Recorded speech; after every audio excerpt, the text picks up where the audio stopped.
So here's my second figure review from Wave 4 of the Black Series. Again, got my my box today, so I wanted to make sure that I got a review out there because honestly I have been really looking for reviews of these figures since I saw that mine were in the mail, assuming somebody would get them before I did. So I'm pretty excited. So the only other new figure in the wave is the Clone Trooper. The other two figures in the wave are re-releases from previous waves, which are the Stormtrooper and Boba Fett. Both going for a premium online, so I feel like they did a great job re-releasing these, kind of cutting out that secondary market and getting everybody an opportunity to purchase them at their regular retail price. So we just put that aside, and now we're going to look at the Clone Trooper, number 14 in the series. So, just going to slice that open and pull it out.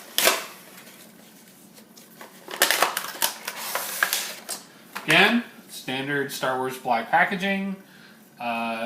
Absolutely looks the same as every other Star Wars black 6-inch. On the back, you can see some images of various clone troopers.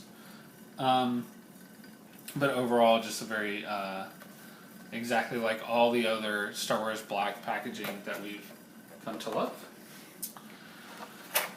So, here's the figure. Here is a pretty serious blaster rifle.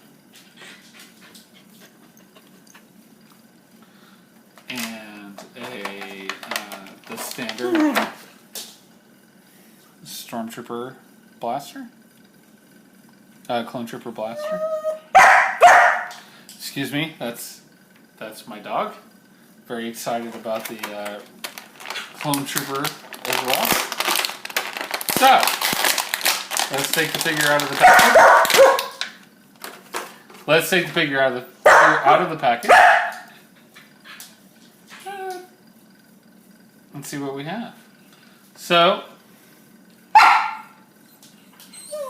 great. Good looking figure. Matte white. So, but really looks kind of similar to the Stormtrooper and Sand Trooper that we've seen before. Again, if you saw my earlier video, I really can't walk you through articulation. It's just not, I just don't know the terms for it all. I will say he seems to be articulated in the exact same way that we've come to expect. A little ratcheted here in the midsection, but overall looks pretty good. You know, after having the Stormtrooper and the Sand Trooper, I'm a little disappointed in this particular figure. There is no holster. You can see the belt, but no holster, which the Stormtrooper has for the rifle. Honestly, this figure is pretty generic. It's a pretty bland figure. The articulation is definitely what we've come to expect. However, some of the mobility is limited. The helmet really has very little range of motion because of how it sits on its joint. The hands definitely look great and have great sculpting for holding the rifle, but I have to say, overall, this just seems to be a very bland figure. It does.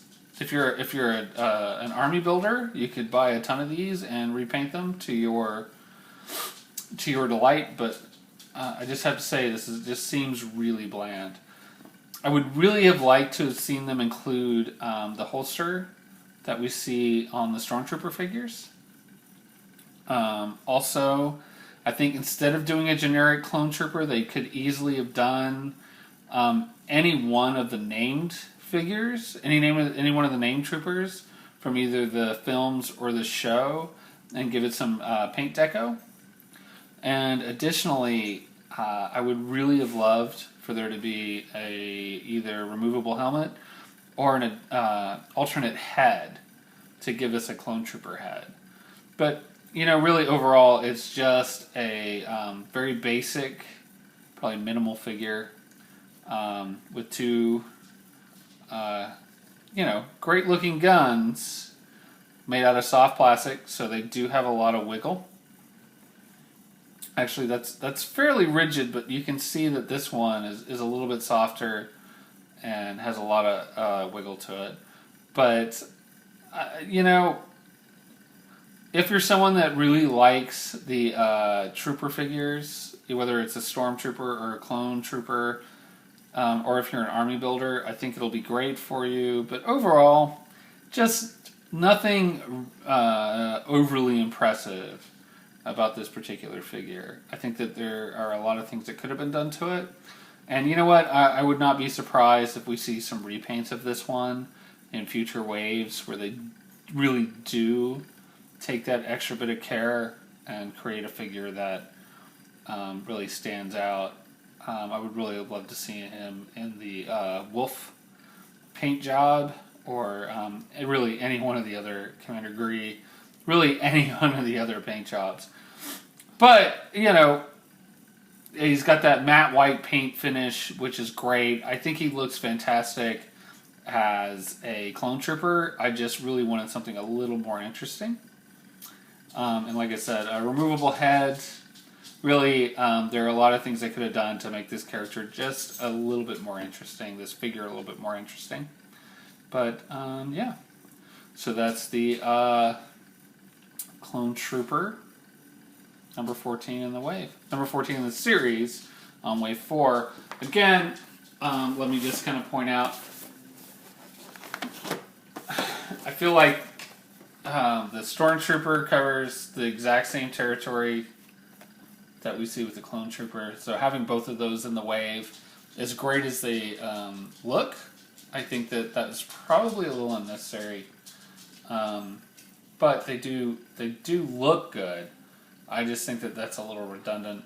I would have loved to have seen either an additional paint deco on one or two of the figures, especially this one since it's a re-release from an earlier wave. And then, I mean, just as an example of what they can do from a detail standpoint, I mean, if you look at Boba Fett versus the Clone Trooper, really the Clone Trooper looks pretty minimal. And I feel like there's probably more that they could have done. If I were to say buy or don't buy, I would say I'm a big Star Wars fan, so having a Clone Trooper, it's definite buy, but I would say that if you're looking for something, if you're someone who isn't looking to buy every figure in the line, this one is probably a pass. And there you go. So if you have not looked at my review of the Anakin from this wave, please seek that one out. Otherwise, just let me know what you think.